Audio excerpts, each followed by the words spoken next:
guys, this is Kharidian with episode 0 of my Desert-Only Ironman series, where I'll attempt to unlock the Warden title without leaving the desert. Note that my future videos will mainly be in retrospective, as many of the events have been pre-recorded, but will hopefully allow for more consistent content in the future. Okay, so let's start with the boundaries. Here's the initial map from Al-Kharid to Menifos. Next, I'll break down the main areas we have access to. First up, we'll start in Al-Kharid, which gives access to early farming and fishing levels. The mine to the north will have the only source of gold and silver ore for crafting training, along with a resource dungeon for implings in the far future. Mage Training Arena will give best in slot magic weapons for most of the early game, and the Polyport dungeon will give access to early herb lore and some great magic upgrades with higher slayer levels. To the south we have the Desert Mining Camp, which will give access to most of the ores used for smithing training. Uzer will allow for some decent construction training. Narda gives the only reasonable source of empty vials. Palavinich has the only accessible Slayer Master, along with the player-owned house that will be used. The Smoke Slayer dungeon will provide many gear upgrades and herbs.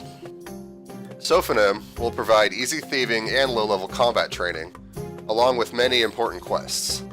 The Sophanim Slayer dungeon will eventually give access to new items, including the main hand Khopesh. Menifos will provide the bulk of skilling content. The Worker District gives convenient crafting, mining, and smithing training.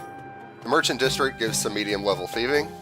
The Imperial District provides the best woodcutting rates, and the Ports District will give the best fishing rates, along with the bulk of food used for combat. This district also gives access to player-owned ports, which could provide some nice gear upgrades in the future. Trading will significantly be bolstered when shifting tombs are unlocked, also giving access to the offhand Khopesh. The bulk of Slayer training will come from thousands upon thousands of corrupted scarabs, so get ready for some smashing content. In terms of combat goals, the desert provides a home for many of RuneScape's bosses. The Kalphite King and Queen can be found in their respective hives. The Magister, if 115 Slayer can be achieved, will provide access to Tier 92 dual-wield weapons. Raids will give access to new abilities and tank armor for the final goal. God Wars Dungeon 2 will be the endgame for weapons and armor, leading to the final fight with Telos and the grind to Warden title, 500% in rage.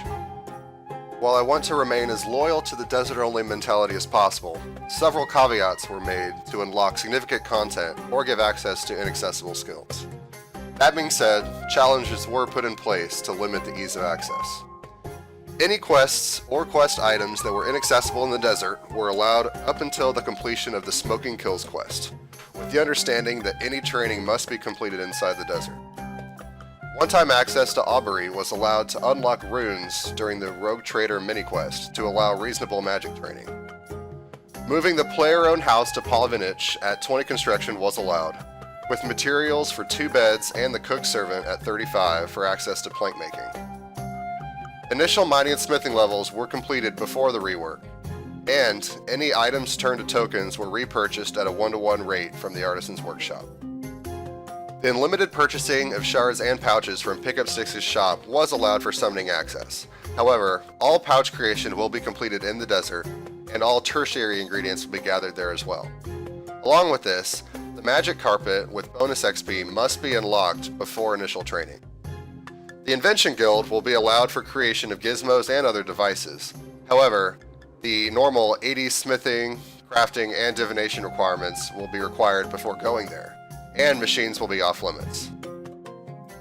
Capes of Achievement will be allowed if they can be unlocked. Finally, Mazcab will be allowed for future raids content. However, due to the ease of initial skilling, access will only be granted upon the defeat of one God Wars Dungeon 2 general. Talking from the future, you'll be amazed at what can be accomplished in the confines of the desert. Stay tuned for the next video as we unlock desert quests and gain access to Menifos.